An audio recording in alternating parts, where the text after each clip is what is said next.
یو بله اهم او ضروري خبره چې نن ورسره امت ټول مخامخ دی،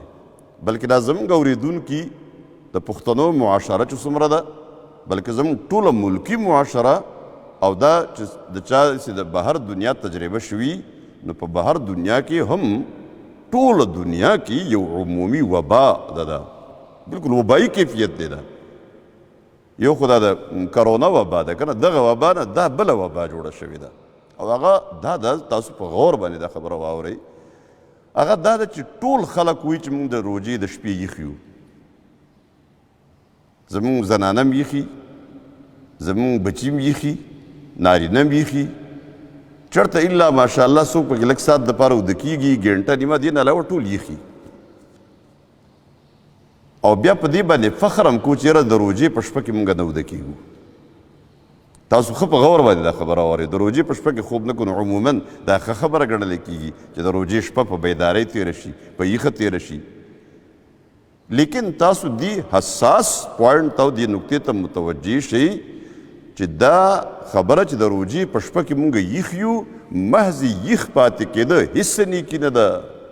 بلکې بارها داسې کېدی شي چې د روژې په شپه کې هسې یخ پاتې کېدل، ګپې لګول، د میډیا استعمال او سوشل میډیا او یو شی کتل او بل شی کتل او ټوله شپه یخه تېرول، دا د لوی ګناه ذریعه ګرځي. هغې وجه دا ده چې د روژې شپه یخه تېرول دا د دې دپاره ده چې عبادت وکړي پکې. نو ټوله شپه خلک یخ دي لیکن یو ټکی مونځ ونه کړي، ټوله شپه خلک یخ دي یو آیت تلاوت ونه کړي، ټوله شپه خلک یخ دي 2 رکعته مونځ ونه کړي، ټوله شپه یخ دی او د سبحان الله ذکر هم یو پیره ونه کو، نو دا یخېدل خو هېڅ فایده نه کوي. د روژې ټوله شپه یخه پاتې شوه، لیکن بس یخ پاتې شوې، نور خو څه پاتې نه شو. دلته خو د الله عبادت لپاره یخ پاتې کېده دي، د دې روژې د شپې یو منټ د الله په بندګۍ کې تېرول دي، په ذکر و اذکار کې تېرول دي، په تلاوت کې تېرول دي، په دینی کارونو کې تېرول دي.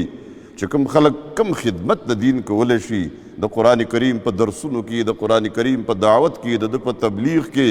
د نیکۍ په حکم کولو کې، د بدۍ نه په خلکو بندولو کې، د ښه کار د نیکۍ دعوت ورکول خلکو ته، او د قرآن تلاوت کول، ذکر و اذکار کول، الله ته سجدې لګول. نبی کریم صلی الله علیه و آله وسلم به په هره شپه کې، لیکن د روژې په شپو کې خصوصا دومره ولاړو الله ته چې خپې مبارکې به وپړسېدې. حضرت عایشه صدیقه رضی الله تعالی عنها ورته فرمایي یا رسول الله ته ولې ځان دومره ستړی کې، تا ته خو الله مخکیني اوستنې ټول معاف کړي دي. نو وفرمایل عایشې بیا زه شکرګزار بنده جوړ نه شم، افلا اکون عبدا شکورا، چې الله ما سره دومره لوی احسان کړی دی نو زه شکرګزار بنده جوړ نه شم بیا. نو د روژې د شپې ګورې صرف محض یخ پاتې کېده نه دي، بلکې عبادت کول دي. نو دا نن نه دا تصور ختم کوي، ډېر شی ورځې پاتې دي. دا د الله د رحمت عشره شروع ده، ورپسې فوراً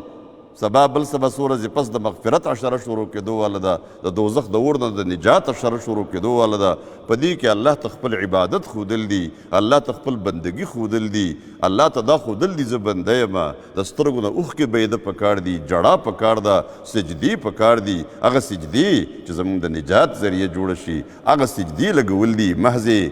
ټک و سپ نه، محض سر په ځمکه لګول نه، بلکې په سجدو کې الله ته جړل، الله ته اوښکې تویول، او د الله مغفرت حاصلول، د الله شفقت او د الله رحمت حاصلول، او د ځان دپاره د دوزخ د اور نه د نجات پروانه حاصلول دي. ما دا نه چې بس موږ صرف یخ پاتې شو.